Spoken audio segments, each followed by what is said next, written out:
nga guys, marami na namang stock na foods ang aking mga alagang quails. Ito nga pala yung kanilang everyday na food na binibigay ko sa kanila. At saka ito nga pala is the special food. Gusto nila to. Ito po yung dry food na maliliit na uod.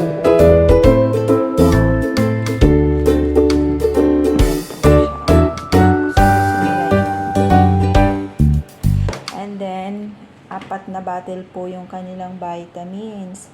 Ito po ay minimix ko to sa kanilang food. Yan. Tsaka 2 ang diaper nila. Yan. 2 balot na diaper nila.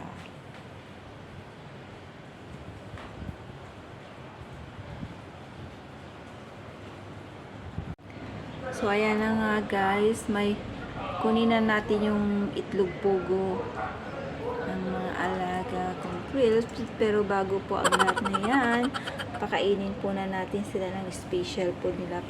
Paborito to ng mga alaga kong quails. At alam nyo ba kung ano yan? Oh, diba? Ang dami. Oh, Nung unang-una ko nga pala nakita to, grabe talagang sumigaw ako as in kasi natakot ako. Nung nakita ko kasi, nandito din siya sa malaking garapon, talagang natakot ako kasi feeling ko parang gumagalaw sila. Ayan. Ayan yung gustong-gusto nilang kainin, guys. So, try natin bigyan sila. Tingnan mo, mag-aagawan sila. Tingnan natin, ha? Bigyan natin sila. O, tingnan mo.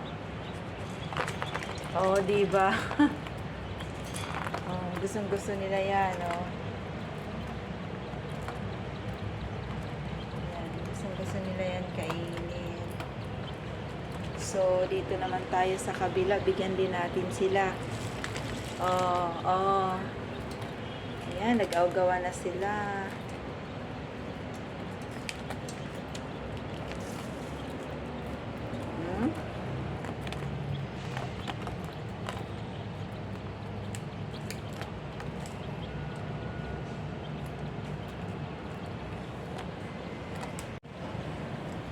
May bago din silang ano nga tawag dito, bago silang nest, salag.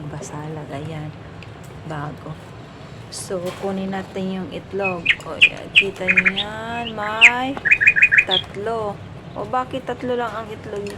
So, yung isa hindi ng itlog. 3 lang. Bakit? At dito sa isa naman tayo. At parang ang nakikita ko is 2 lang. Ito nga pala yung special food ng mga alaga kong quail. Ay! Kala nyo buhay, pero dry na po siya, dry.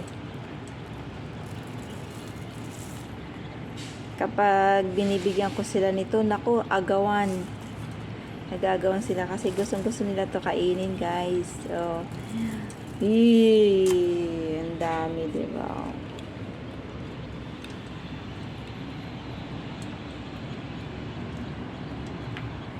Tingnan yung binigay ko sa kanila, ubos ka agad.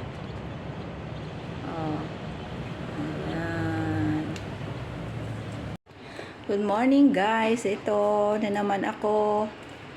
Araw-araw na lang ganito ang aking trabaho pagkatapos ko mag-almusal. Ito. So, ayan. Baga kainin. Piling ko buhay. Ay! Ay, Diyos ko, na parang napapasigaw naman ako na parang yung nangingilabat ako na parang buhay ho sila. Pero dry na po sila. So, paano ko sila pakainin nito? Tingnan mo, mag-aagawan silang kumain nito, ha? Ayan, gawad sila nito. Favorite nila tong kainin. Ito yung favorite nilang food. Diba? Gawad sila.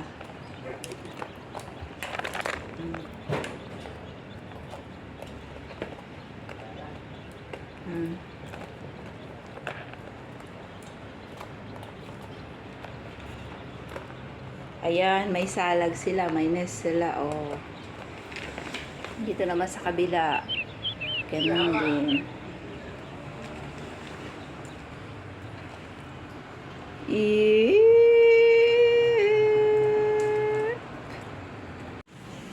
Hello, paano magparami ng itlog ng quail, itlog pugo sa Tagalog?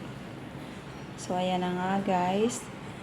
Naipon kong itlog ng pugo sa loob ng 3 linggo. Wow! Ayan po lahat yan. O, diba ang dami? Kasi, sa isang araw, 8 na itlog. 8 din yung alaga kong quail. Yan, o, dami.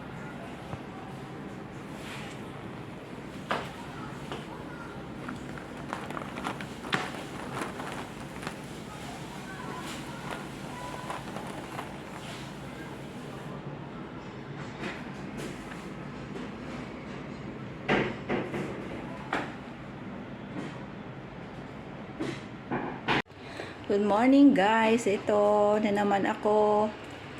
Araw-araw na lang ganito ang aking trabaho pagkatapos ko mag-almusal. Ito, so ayan, baga kainin. Piling ko buhay. Ay! Ay, Diyos ko, na parang napapasigaw naman ako na parang yung nangingilabat ako na parang buhay ho sila. Pero dry na po sila. So, paano ko sila pakainin nito? Tingnan mo, mag-aagawan silang kumain nito, ha? Ayan, gawan sila nito. Favorite nila tong kainin. Ito yung favorite nilang food. Oh, diba? Gawan sila.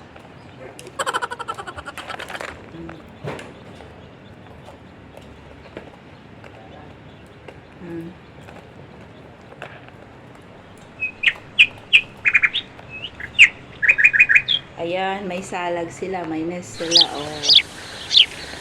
Dito naman sa kabila, ganun din.